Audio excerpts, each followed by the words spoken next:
I don't know if people still read like Sleeping Beauty and stuff to their kids. I mean, I did. But, there is no Prince Charming. There's no Princess Charming. There's no Charming. There's you. And your partner isn't your plan. We as women need to change that narrative. Welcome. You're on air with Ella, where we share simple strategies and tips from people who are doing something better than we are. Whether it's wellness or relationships, to just living better and with more energy. Or changing your mindset to accomplish more in your own life and succeeding however you define it. This is where we share the best of what we're learning from the experts, and we're learning more every day. Live better. Start now. Let's go. Hey, you're on air with Ella, and today I am joined by Kimberly Davis, and I hope you are buckled up. I hope you're seated. I hope you're comfortable, because we are going to blow some minds today. Hey, Kimberly, welcome to the show. Hi, Ella. Thank you so much for having me today. I'm just thrilled. I've listened to some of your podcasts, so I feel like I'm now in a starry lineup of great people that you've talked to in the past and important issues. So thanks for having me. We have a lot to talk about today, and we are just jumping in both feet. Kimberly, could you tell everybody who you are and what you do? So I am a wealth manager in my professional life. I'm a managing director and partner in a wealth management firm in Newport Beach called the Bonson Group. We have offices in New York and several other places in the United States. So that's my day job. I'm also a mom of 3 children who are now no longer children. So 28, 26, and 31, all women.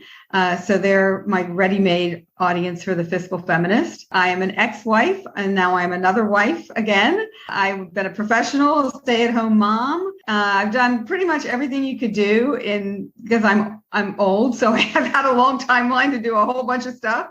I've had multiple careers. I was a corporate securities lawyer in the 80s, and then an investment banker. And then I also had a fashion business that I had in London called Kim Davis London, and we sold all the clothes to Saks Fifth Avenue. So I've done a whole bunch of different things.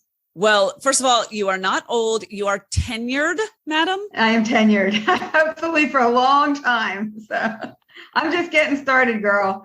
You wrote this killer book called The Fiscal Feminist, a financial wake-up call for women. And we're going to talk about some of the principles shared there. And we're also just going to go through question after question submitted by the listeners. I cannot wait to get to that. But you left one qualification. You probably left a dozen qualifications off the table. But I'm dying to ask you about this one thing that I read about you when I did my deep dive into Kimberly Davis. And that was, you are a certified divorce financial analyst. And I just want to know what that means. So within the wealth management firm, realm of the world, there's like financial advisors, right? And in that whole thing is a bit iffy anyway.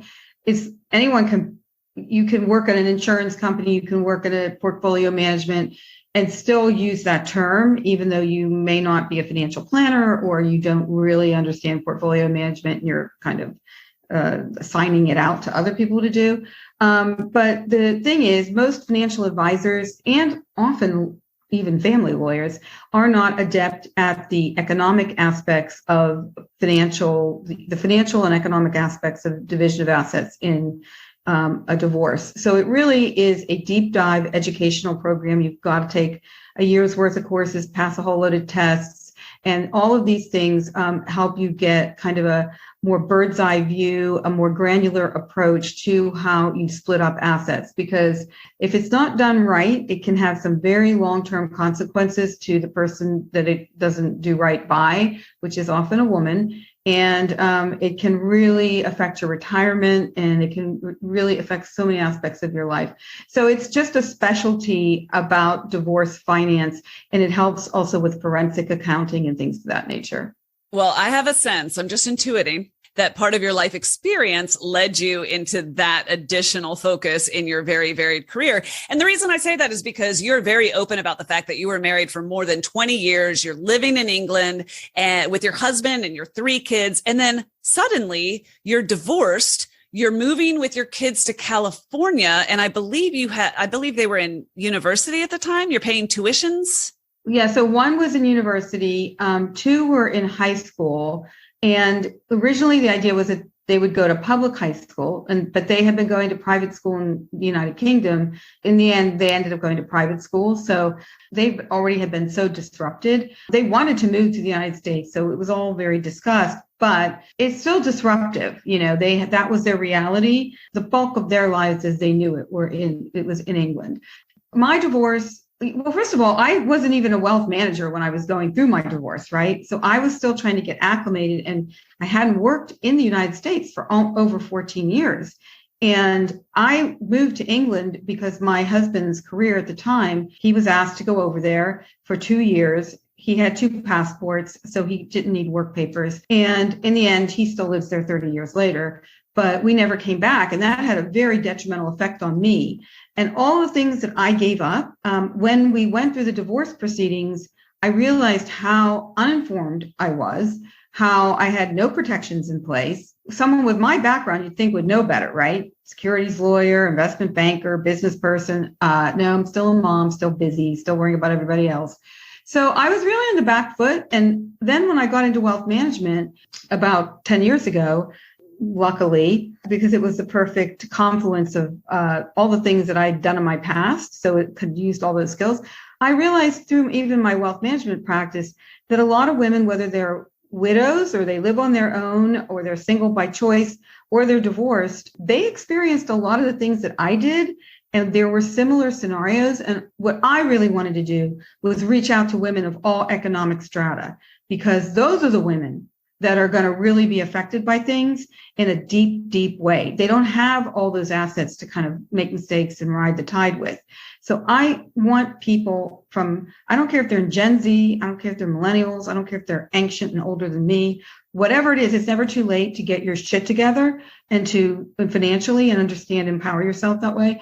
And I wanted everyone to know that there are some basic things that you can do, whether it's as a young person, as someone who's contemplating divorce, there's a pre-game strategy that you should definitely do, whether it's an investment strategy or just career choices in relationships, all of this stuff nobody's ever talking to women about. So I wanted to write the book, and I wanted all women, not just rich women, to read it, so that if I can prevent one woman from making some of the dumb mistakes that I've done, and I can make her life slightly better down the road, then I will feel like, my mission is accomplished. You use an analogy that I really relate to and I think is very relatable. What does it mean to be a financial athlete?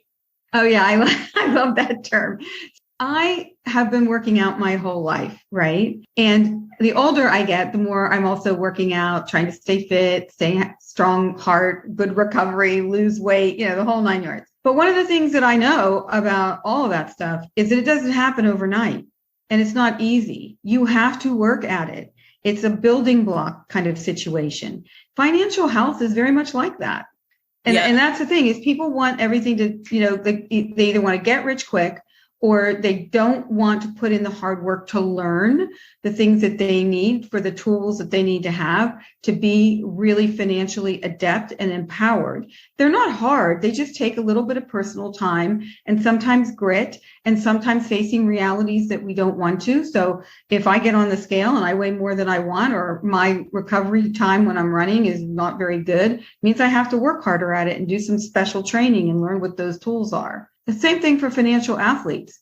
They have to approach it like a training situation, that bit by bit, they'll get stronger and stronger. And before they know it, it'll be second nature, and they will feel so good about themselves when they have knowledge about what's going on. And it doesn't mean that they can retire at 40 or 35 or all that other, nonsense that people talk about. It's about knowing that if something happens out of the blue, or you want to pivot in your life, you're fed up and you want to, go do a new job, or just whatever, you can do it, and you have some space and freedom to do it, and the whole house of cards won't come down. You're buying yourself the grace and the space to explore other options. Yeah, I think that this is critical for several of the reasons that you mentioned. And there's another reason, if you will, I think that people shy away from taking the steps to build that financial athlete muscle. And that is avoidance because of a level of discomfort. And what I mean by that is, How many people right now that are sitting in on this conversation with us, how many of them were sat down by a mentor or a parent and really like their financial literacy was developed and they were equipped with the tools and the skills and the knowledge and the know-how? And I mean, my parents were not irresponsible in that category, but there's so much I still don't know, but there's so much that I did not know when I started earning money and needed to start taking care of myself. Like, I think it's very easy to be intimidated by this subject simply because of a lack of exposure. Do you find that to be true? Yeah.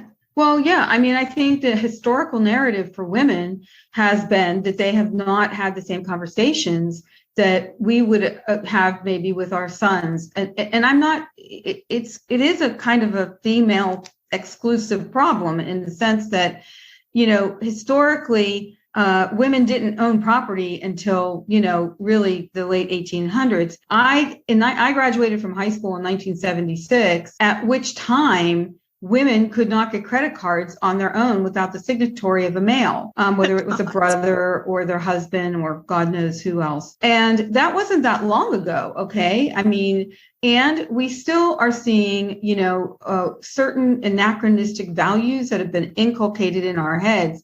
Both men and women believe these things. There's a thing called the motherhood penalty. And if someone's becoming a mother, her pay goes down 4%. If someone's becoming a father, their pay goes up 6%, because we still believe in this society that men are that they are the main providers. We're over almost 49% of breadwinners now are women. And still they do 75% of the work in the home. So we still have these values, and we don't really talk to our daughters, and in the educational system, we don't explain these basic financial concepts. We don't really talk to that much about money with girls and young women, and we should be, because they are living longer than their male counterparts by 4 or 5 years. And most women at some point are going to be the financial caretaker of their families. And so it's not only for the sake of women, but it's for the sake of our economy in general and society. But we have not had that narrative. And the other thing, is that I've written about in the book, which I totally blows my mind, is when women are primary breadwinners and make more than their husbands, many of them, almost half of them, lie about it. And they big up what their husbands make and minimize what they make. And they don't own up to the fact that they make more than their husbands because they feel bad about it. But, it's just in our brain, we've all been trained to think a certain way. And I think we're making progress, but it's very slow. I don't know if people still read like Sleeping Beauty and stuff to their kids. I mean, I did. But, there is no Prince Charming. There's no Princess Charming. There's no Charming. There's you. And your partner isn't your plan. But we as women need to change that narrative. And we need to be able to talk about money and not feel bad about it, or not think it makes us less attractive or less beautiful or less sexy or any of those other things. It makes you it just makes you an informed person. That's it. So I think your point is well taken. We as people do not educate our children, both sexes. We should have financial education in high schools. And I think a lot of it is we as parents may try to impart to our children, but if we don't know what we're doing, what are we imparting to our kids, right?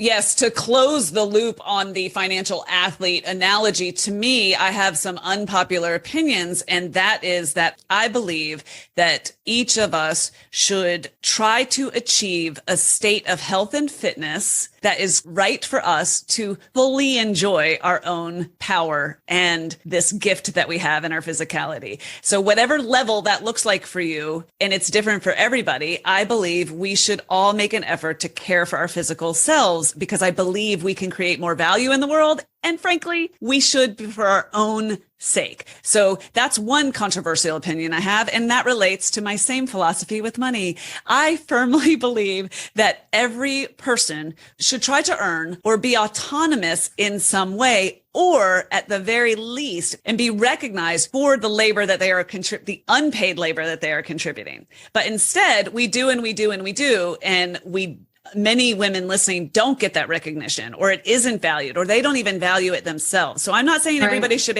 be out there earning a paycheck. That is not what I'm saying. No, absolutely. And I agree with you, because one of the things I mentioned, and when you have a money conversation with somebody who's your significant other, partner, whatever, is it if one person steps out of the workforce, they are still both stakeholders in their financial lives.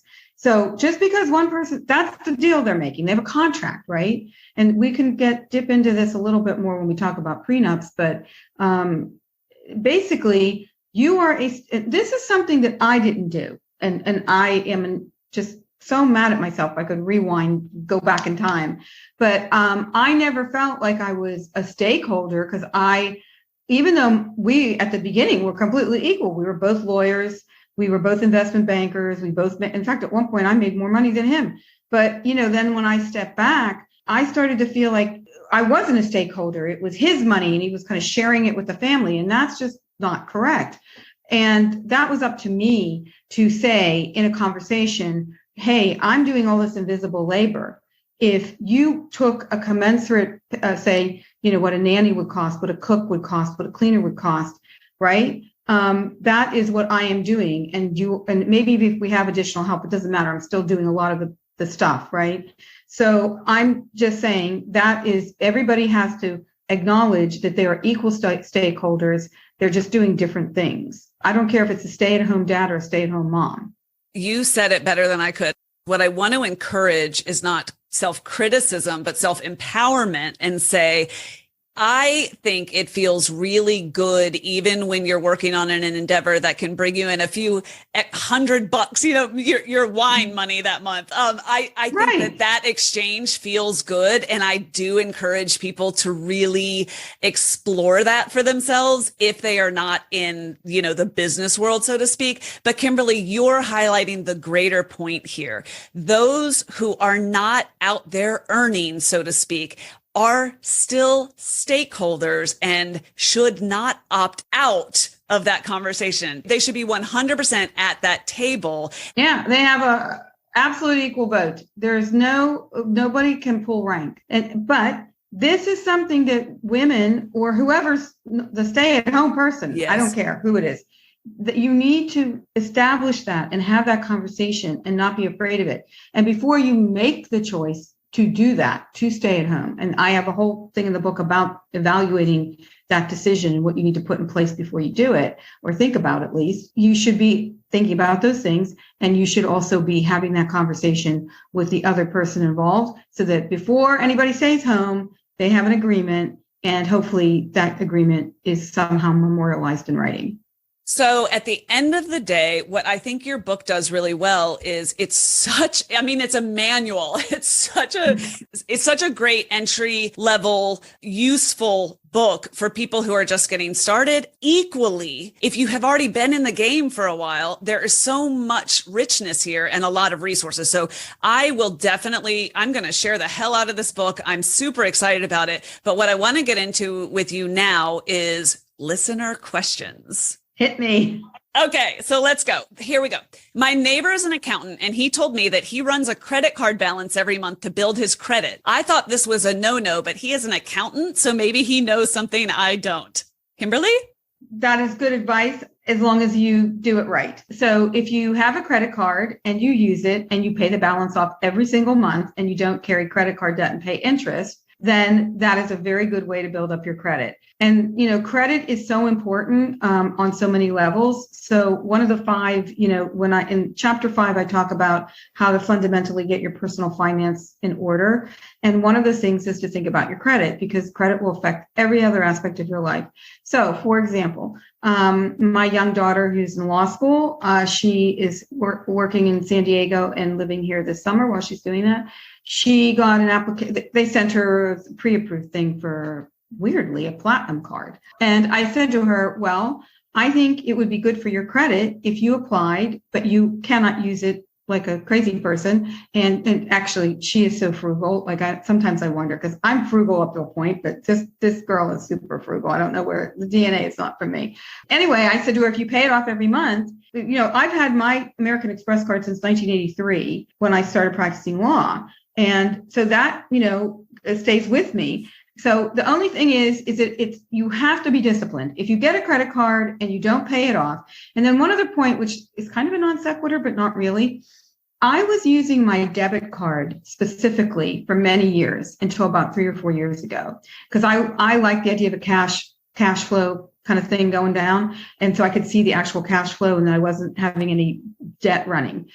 Another reason that I don't do that anymore, only because my identity got very compromised by people being able to steal my debit card, which then they got into my access to my bank account. So now if I have to stop payment on something or whatever, it's easier to go through an American Express or MasterCard or whatever you're doing, because then you're protecting your bank account.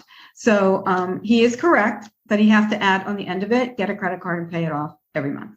I'm so glad you said that. I almost had a coronary event, and here's why. He carries a credit card balance every month. I think I didn't read the question. I don't think I was clear. He carries a balance. I would not. No. And look, I'm not some crazy frugal, penny pincher. Okay. I like a Jimmy Choo shoe as much as the next gal, but best practices, and I write endlessly about this in the book, is that you do not carry credit card balances. And if you have credit card debt, before you start investing your money, you need to get rid of the credit card debt. And then you need to start your savings, your emergency fund. But I don't know why. Because is he worried about interest deductions? We are, no. I mean, that is not a rabbit hole I'm even willing to entertain. This. Tell him I said no to that idea. Yeah, that is crazy. Fiscal Feminist says no. Those are everybody, when I first started my business, of course, I have a business credit card. It's been 19 years now, but at the beginning, I wasn't used to managing my personal life and my business life and God knows what else. And I missed a payment. And the first time I saw what they charge you in interest, I mean, these are loan shark rates. Yeah. And also, if you miss a payment and somehow it gets put on your credit report, it stays there for like 7 years. So I would just say to most people, the best and most efficient way is use your card so you can get your points or whatever, but have auto pay full balance every month. You don't have to think about it. And realize if you have a budget and you have maybe some alerts here and there saying what you're spending, it's boring. And even I don't do this all the time, but you do have to kind of live within your means. And that is the way that you will ultimately have more means to have more money to spend later down the road. I run everything through my credit card. So then I get cash back and I get miles. So I run absolutely everything I possibly can through my credit cards. And I pay the balance off every single month on autopilot, as you said, so that I am pressing no buttons. It's all happening behind the scenes. Yeah. Automation.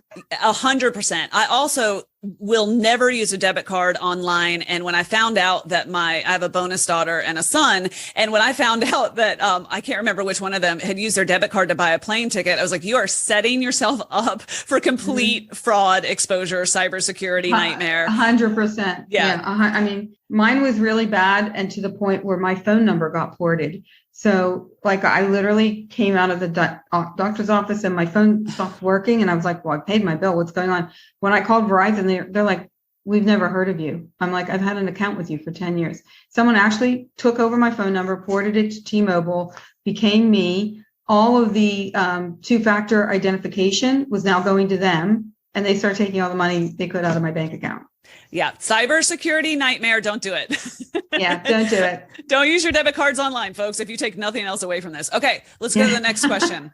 I'm in my mid-30s and my spouse, same age, does not think we need a savings account. We make plenty of money and she feels hemmed in by having a savings account and says, we have always been able to pay for what we want out of cash flow. So what is the problem? We both have 401ks through our job. So for those of you who aren't in the US, that's simply a retirement account set up by your company that you can contribute to. Now, what they're saying is having a savings account makes her feel hemmed in. Comments?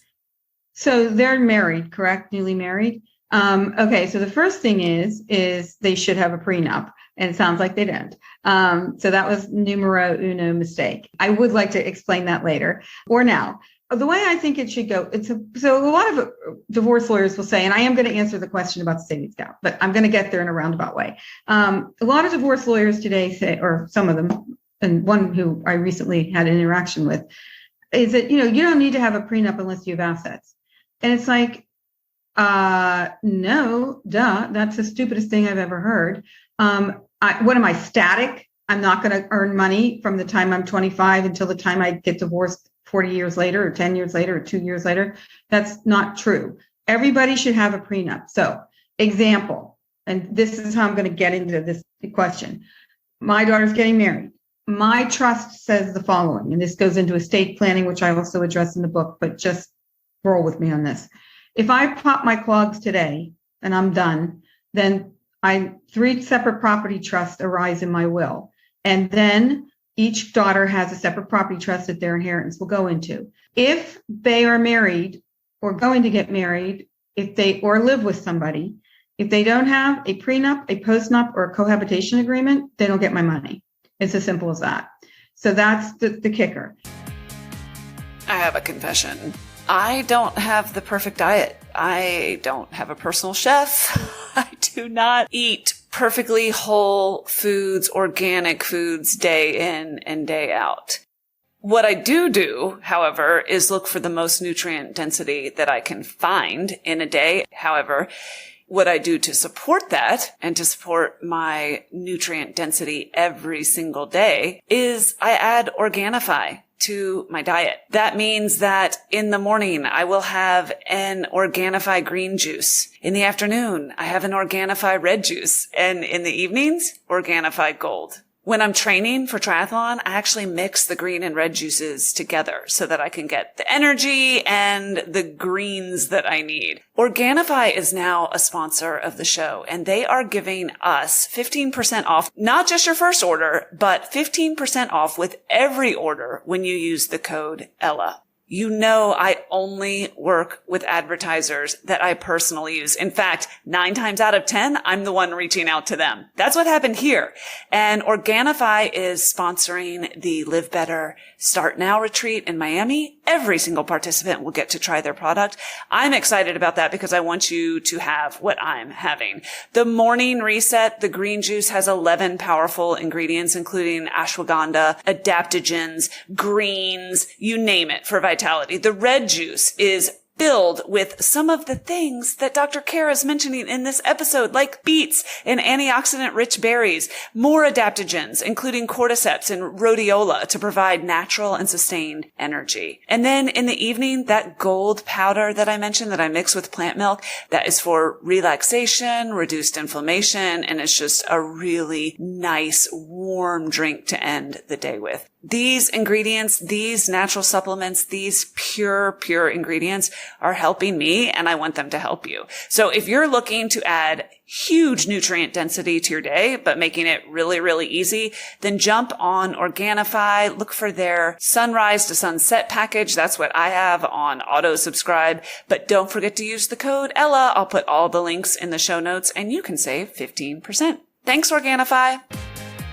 Now, getting back to this question, you need to have this conversation with your partner, but the best practices for having good personal financial, organization and building your net worth is to have a checking account, also to have a savings account that is called an emergency savings account, in which you have 6 months of your fixed expenses saved up. So if there is Armageddon, or somebody gets sick, you can still pay your rent, go on with your life, eat, and so on and so forth. So I would say to the partner, you need to have money that is ring fenced in a separate account, because it's very easy when all the money is flowing around in there to not separate it, not to ring fence it, and to let it kind of, maybe I'll spend a little bit more because, hey, I have this big balance on my checking account, right? And it's just like easy pickings. So I would say, number one, this is not a very well thought out plan, and that they definitely should have a savings account, and it should be an emergency savings account, which they have 6 months worth of funding in.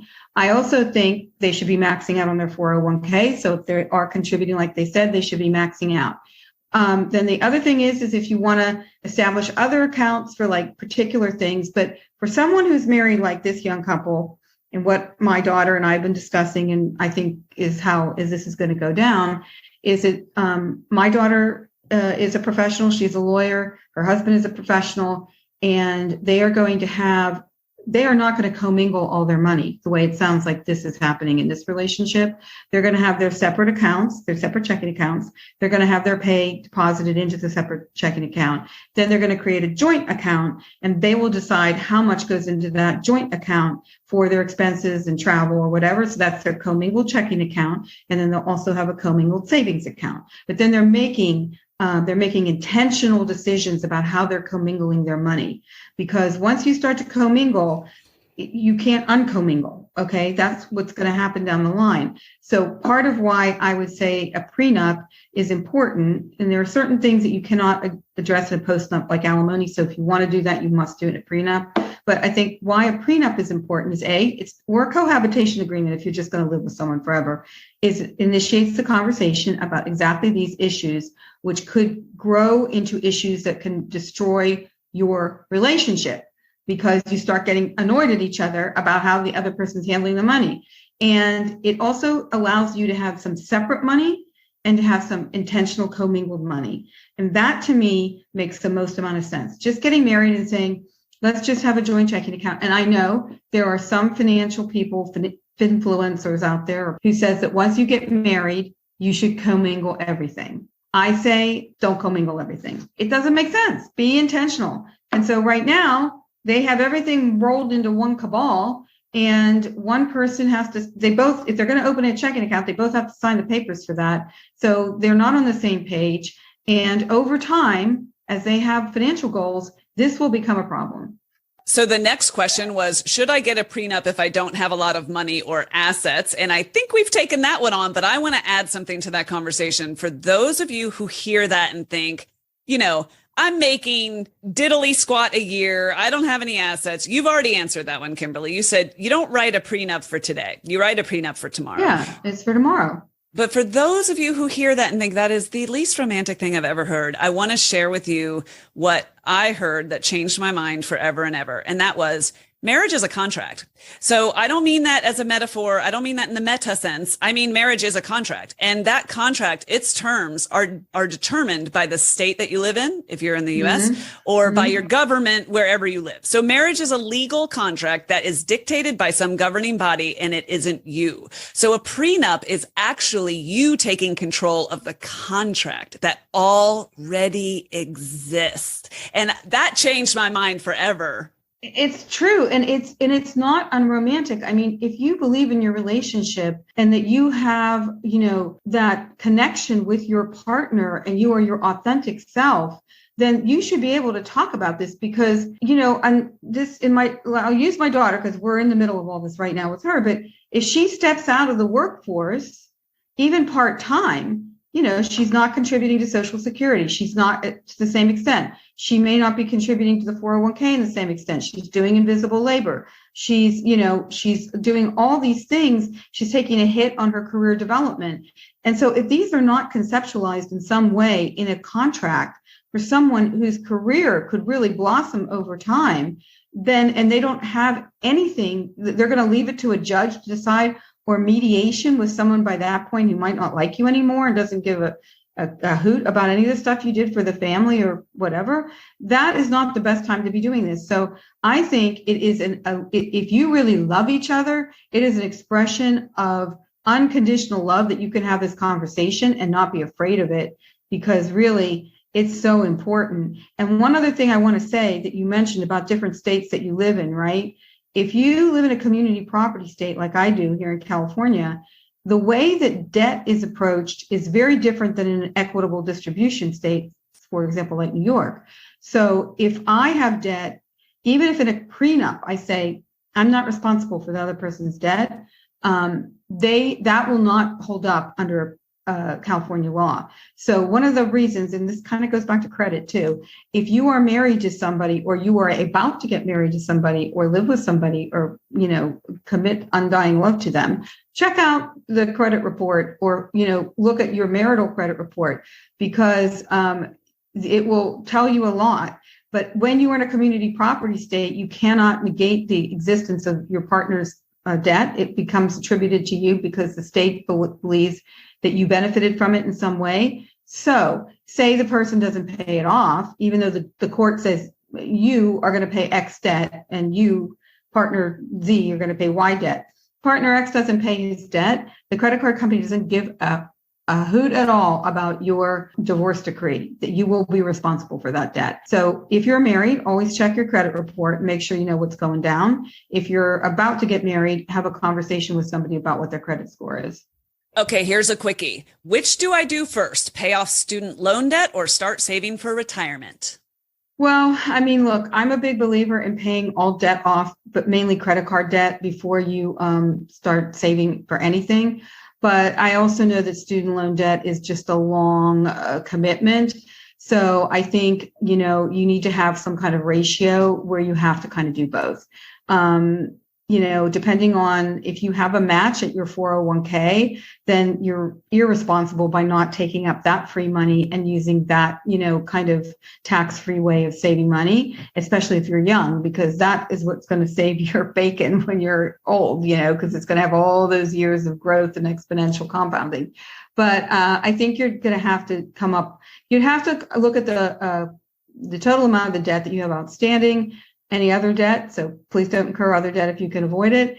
And then really just come up with like a prorated amount based on your income that you can do both in the most optimal way. I mean, I'd like to know more about the amount of the debt, but I would say there is a way to do both. I think it would really be doing yourself a disservice not to be doing retirement savings, because retirement savings is tax efficient. And if you have a match by your employer, it's some free money along the way, which can be very powerful later on. Yeah. And the opportunity cost of missing those early years and that compounding interest over years and years and years. Just even 4 years can make a tremendous difference. So credit card debt, pay it off. Do not pass go. Do not collect $200. Credit card debt, pay it off first. When you get into student loans and when you get into other types of longer term debt, then there are ratios to be looked at. Is that right? Yeah, that would be the rule of thumb that I even use, that, like you can't do everything, but the retirement thing is important. And I think when you think of the fact that, less like 49% of people in the United States don't have retirement savings, and that's pretty shocking. And that's people like over 55, I believe. And so this is a scary thing, right? You don't want to be living your whole life on Social Security when you're a retired person. And if you're really young now, who even knows if Social Security will be around then? So you have to really come up with plan B. And I think, obviously you got to pay the student debt down, but, you can string that out a bit and, and still be saving in your 401k.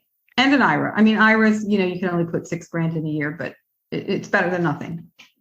Next question. I make a decent living and I want my money to be making money for me, but I have absolutely no idea where to start. Besides funding my retirement account and having a savings account, where do I get started if I want to invest? This is not something that I want to do on my own, but I'm not so wealthy that I would have a financial manager. Right. So this is a question I think that many people grapple with. So again, go back to the fundamentals of the infrastructure. Make sure you have no credit card debt. Make sure you have 6 months of emergency savings sitting in liquid cash. I do not believe in investing that. Others may want to debate me on that, but they're wrong. So have that. Once you have that, and you're maxing out on your retirement savings, then you can open what they call a taxable account, which is an investment account. It's either in your individual name or you can have it in a trust if you have your own trust. And you basically can go, I'm not a big believer in kind of market timing and the Robin Hoods of the world and groupthink and my friend invests in Lululemon because she wears Lululemon. No, you need to do more, you need to do kind of either fundamental investing and doing a little bit of homework. But, obviously you could go to Fidelity Investments or Vanguard or any of those places. They have a lot of, Ellevest if you want to do a robo type thing, but they also have educational platforms and they will provide you with online advisors you can ask questions to. So and then it's about diversification. So if you're going to do funds or an index fund, make sure the funds are diversified within industry and sectors. And that way, you're going to have kind of a diversified portfolio. But you can start small with an ETF or a mutual fund. And you can go to any of these platforms. You can invest fractional money. You can start with as little as like $50 and many of them, even less.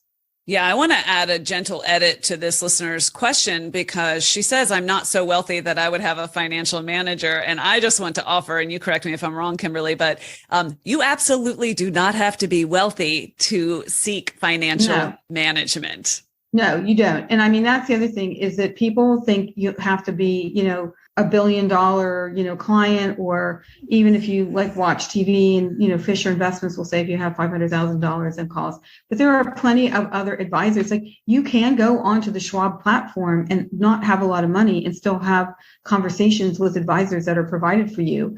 And then you can grow over time. But the other thing you could do is go to a financial planner. There are a lot of people that all they do is financial planning and they charge you a one-time fee for that. Do your plan, and then they can help you like structure exactly what you have as far as free money for investment and the best way to invest to accomplish the goals of what you're trying to accomplish. But I am a big believer in education. You do need to know why you're investing in something. A stock is a representation of a company with a balance sheet and a cash flow. It's not, it shouldn't be about, sentiment. So you kind of need to understand some of those concepts, and all of those platforms do have a lot of education embedded in them.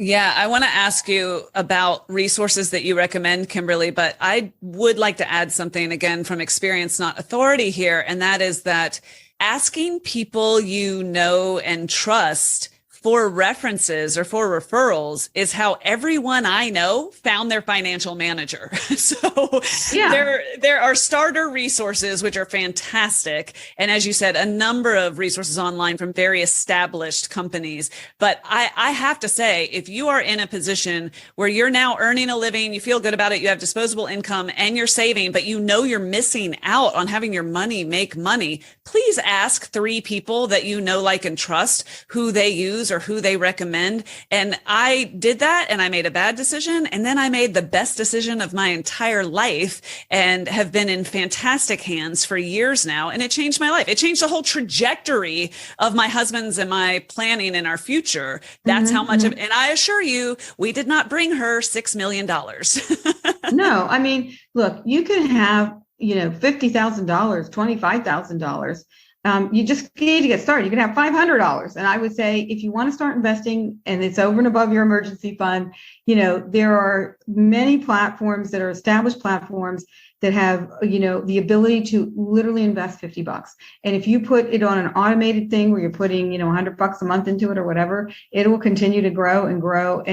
But you just, use the resources that are there, read about what the different funds represent. And, I love the idea of, income. We are at the Bonson Group. We are big believers in the dividend growth type investing and high yielding cash flow generative portfolios, because there's a lot of reinvestment of that if you're not taking it out as a distribution, and that affords you with a lot of compounded growth. And if it's a less riskier way of having growth and income. But there's a million different philosophies out there. But if you don't want to use an advisor, there is enough information in these various, Fidelity has courses and webinars and, so many things that you can look into if you just want to read about, well, what is an index fund? And, what does diversification mean? I explain a little bit of that in my book so that you have the fundamentals of the precepts of a good portfolio and what that should look like. And obviously, as you evolve and you get more and more money, then the way that the strategy works maybe you won't own funds, you'll own, individual holdings. I also believe, diversification is really what it's all about. So I'm not a big fan of people investing in crypto. I don't think it is a real investment. I think it's had a real meltdown. I think it's like meme stocks and anything else. It's all based on sentiment and there's nothing real there. So don't try to get rich quick. Don't follow what your neighbor is doing. If he says, who cares what he's investing in? Don't watch CNBC and Fox and listen to everybody on there. just do your own homework, do your own due diligence, and just read a few things to get the basic fundamentals of what a diversified portfolio looks like. And ask for recommendations for advisors, and then check into their credentials, because not all advisors are created equal. When they're good, they're very, very good. And when they're bad, they are horrid. Yeah, if someone can't explain to you what their strategy is and why, and they don't talk to you about a diversified portfolio, and they don't run a financial plan for you, then you need to think about exiting stage left and finding somebody else. You answered the very last question already, so I just am going to highlight your question. I'm just going to highlight your answer. And that question was, what is the best way to save and not live month to month? And you, without realizing it, answered that question, in my opinion, because by setting things up to auto distribute, it takes zero willpower and zero effort. So if I were this person and I was not saving and I was living month to month, I would quite simply figure out what I needed to live on. I would then take the extra and have it auto deposit into my savings account. And I would highly recommend that this person, and I just had a conversation with my middle daughter about this, who lives in LA, is that budgeting is easy. I've said to her, read chapter 5 again in my book. You have to budget. And budget is a snooze fest. I know everyone's like, I don't want to budget. Well, I didn't want to budget for a long time. And then I realized I have to budget, because I was up against it when I was going through my divorce, and I had school fees, and, I was like literally, and the divorce wasn't going forward right and taking forever. So I had no cash flow. No cash flow, like selling my jewelry to pay rent kind of thing.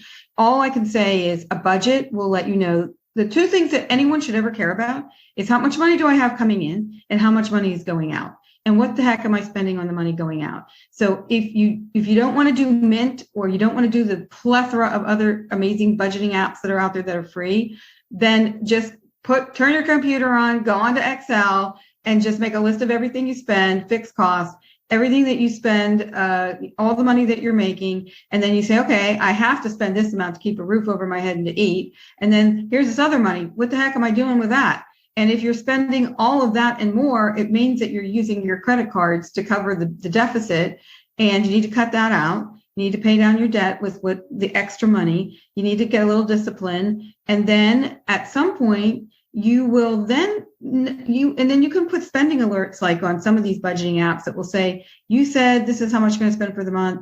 Danger, you are now spending more than that over this month. So cut it out, but at least you can have some things in place that will help you. So automation is important, but you need to know your budget so that you know what to set up your automation to be. So if you don't budget, that is literally the cornerstone of all financial health, period. You've got to start with the budget before you do anything else. And I'll be honest with you, Kimberly, just to keep it real, for some people, starting with a budget might even begin with just the two most important numbers that you need to be literate about. And that is how much you bring in and how much you put out. If you only think about that the first time you think about a budget, I'm going to be very happy for you. And if I knew you, I'd send you a bottle of champagne. But the next thing you have to do is say, okay, why am I living paycheck to paycheck?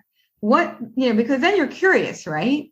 You already know the first two numbers, and you're like, okay, well, wait a minute. How come I have nothing left at the end of the month? And then you sit down and you look at, okay, my rent's X, my utilities are Y, my car payment is this, my insurance is that. Okay, and now I have this amount of money. Oh, right. I bought, 15 lattes.